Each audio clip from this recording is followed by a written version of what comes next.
Et si les mathématiques les plus simples, celles qu'on a tous apprises, cachaient en fait un code secret? Un code avec des implications qui pourraient absolument tout changer. C'est la question qu'on va creuser aujourd'hui, en se penchant sur une structure qui prétend unifier des géants des mathématiques et carrément réinventer l'informatique. Alors, on va commencer avec une idée qui sonne comme de la pure science-fiction. Est-ce qu'on peut imaginer un système qui stocke une quantité infinie d'informations et qui peut les retrouver instantanément, sans aucune erreur, même à partir d'un tout petit bout d'infos corrompues? Ça paraît fou, non? Eh bien, selon les créateurs de cette découverte, la réponse est non, ce n'est pas un rêve. Cette phrase-là, elle est tirée directement de leurs recherches. C'est une affirmation audacieuse, pour le moins qu'on puisse dire. Alors allons voir ça de plus près. On va donc commencer par explorer cette promesse, cette idée d'une mémoire parfaite. On parle bien de stockage infini et d'une capacité de rappel absolument sans faille. Et ce qui est le plus incroyable dans tout ça, c'est que ce secret serait caché juste là, sous nos yeux, dans un motif mathématique qu'on connaît depuis plus de 350 ans. Tout part d'une structure que tout le monde connaît, le triangle de Pascal. Vous vous souvenez? Chaque nombre est juste la somme des deux nombres juste au-dessus. C'est simple, c'est élégant. Mais, d'après cette nouvelle théorie, ce n'est que la moitié du tableau. Et c'est là que ça devient vraiment intéressant. La découverte, la voilà. Il existerait une partie sud, une sorte de jumeau en antimatière de ce triangle. Un jumeau qui n'est pas construit par addition, mais par soustraction. Et c'est la fusion des deux qui donne naissance au sablier de Pérenne.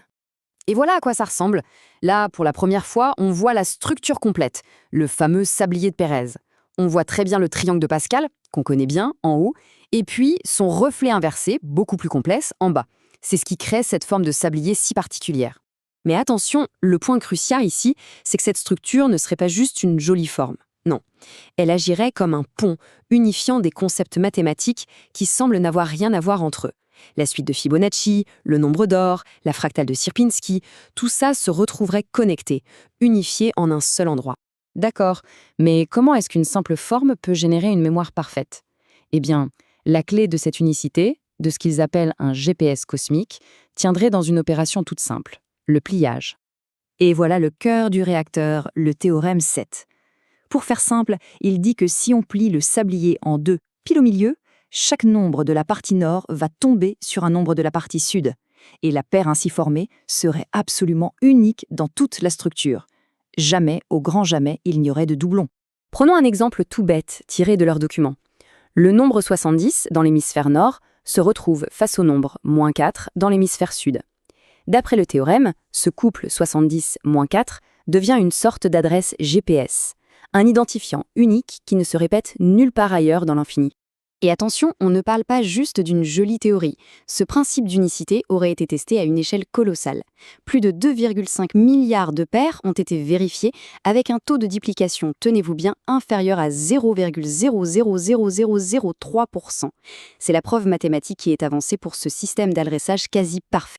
Bon, maintenant que la théorie est posée, on peut se demander concrètement à quoi ça sert. Eh bien, les sources décrivent au moins 3 domaines où cette découverte pourrait être une véritable révolution.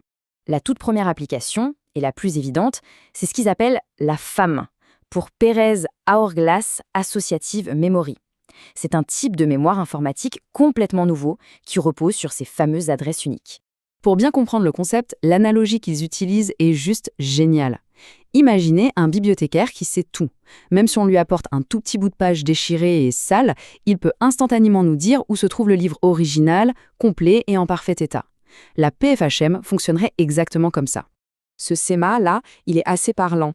Les simulations auraient montré qu'on peut retrouver une information parfaitement, même si l'indice qu'on donne au système est corrompu à 99,9%. C'est la structure fractale du sablier qui permettrait de naviguer à travers le bruit pour retrouver la bonne information. C'est fou.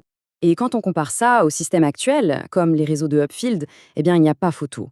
La PHSAM promet une capacité théoriquement infinie, quasiment aucune collision, et une récupération des données qui est exacte et instantanée. C'est un peu le jour et la nuit. Alors la deuxième application, là, on monte encore d'un cran. Il s'agirait de s'attaquer au plus gros problème de l'informatique quantique, la décohérence. C'est ce phénomène qui fait que les ordinateurs quantiques perdent leurs informations à cause de la moindre petite perturbation. Ce qu'on voit là, c'est carrément une proposition d'architecture pour un ordinateur quantique entièrement basé sur la géométrie du sablier.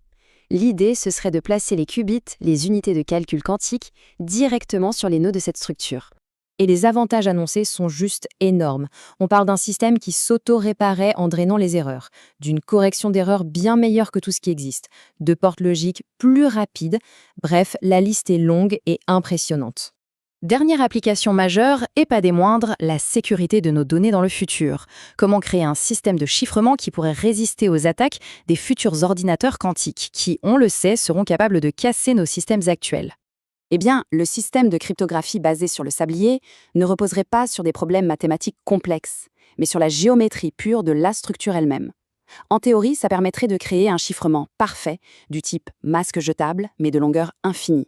Ce serait tout simplement inviolable. Finalement, pour conclure, ce qui est le plus frappant, c'est cette idée de convergence. C'est peut-être la première fois qu'une seule et même structure mathématique prétend réunir autant de domaines différents. La théorie des nombres, les fractales et même la physique quantique la plus pointue. Cette dernière phrase, tirée des sources, résume tout.